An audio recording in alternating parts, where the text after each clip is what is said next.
Well, good afternoon, everyone. My name is Ara Najarian. I'm a city council member. I am the chair of the annual commemorative events program for the City of Glendale.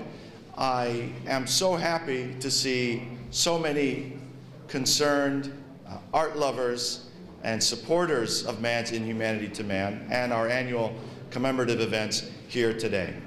This is a unique event. It's a collection of art pieces that all deal with probably the darkest chapter of human history.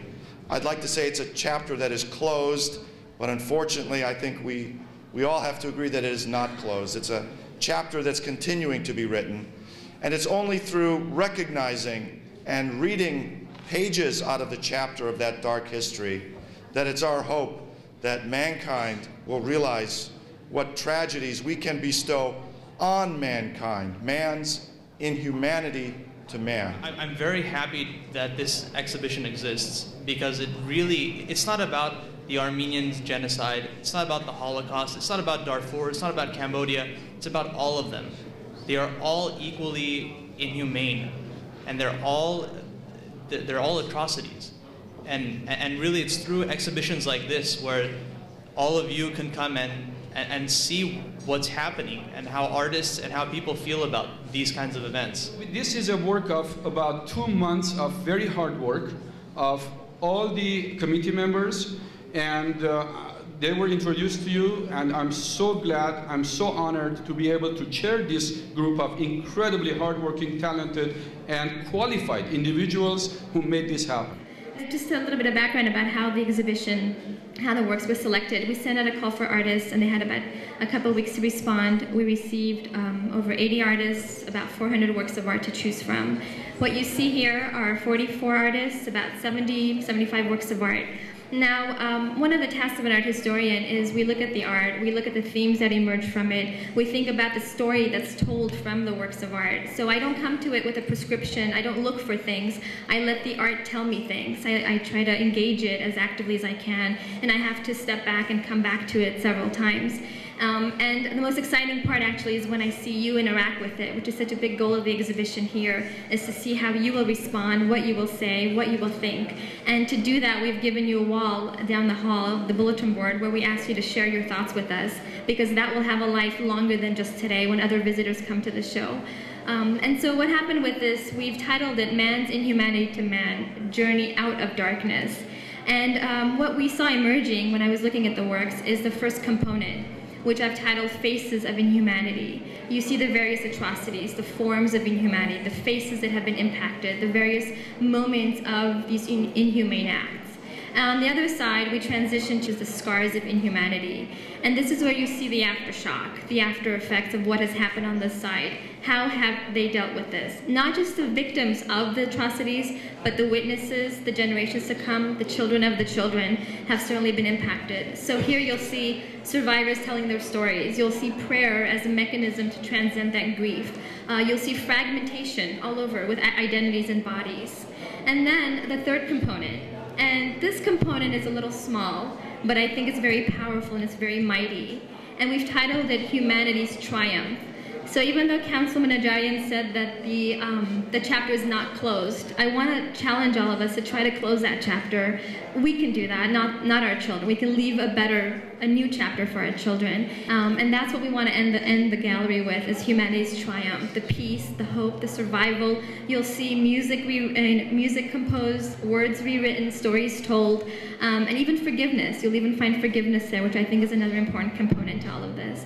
We'd like to invite you to engage the works, to come to the other events and really activate your minds, because I think that's where the power of art is. It's really to engage you and to bring an emotional response, and I think many of you will feel angry, upset, hurt, hopeful, but also an intellectual response in terms of what happens now, what do we do now. So I invite you to enjoy the show. Thank you.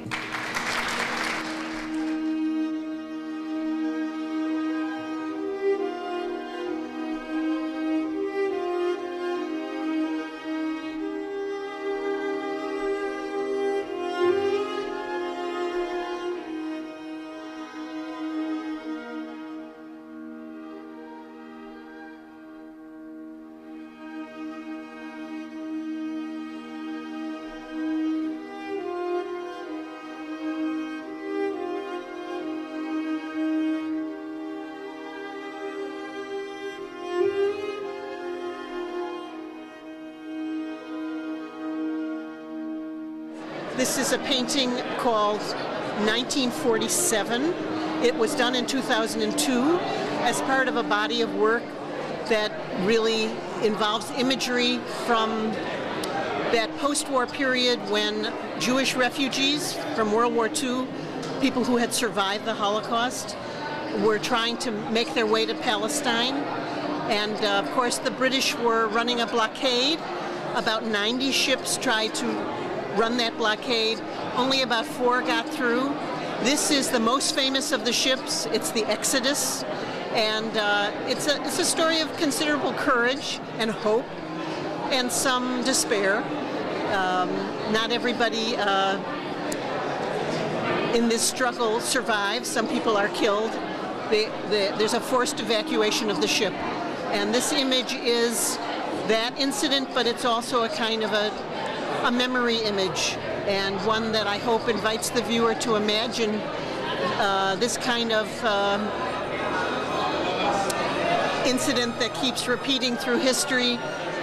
Different people, sometimes Jews, sometimes Armenians, sometimes others. So it is meant both to be about a specific moment in history, but also to be more about the theme of the show, which is man's inhumanity to man.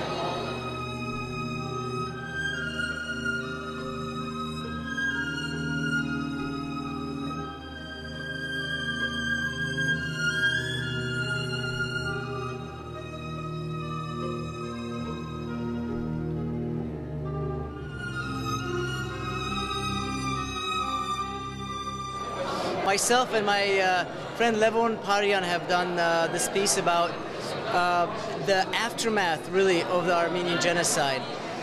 After survivors survive and they come back and they're trying to raise families again, what do? They tell stories. And our work is about photographs of them, of their faces, of their eyes, of their hands, that tell their story, also about their stories of what happened to them in the genocide. And so they are really the carriers of the memory of the aftermath of this catastrophe. And they're the ones who pass it on generation to generation, and it remains sort of in the, let's say, the national consciousness of a people who have been traumatized by such events through these stories.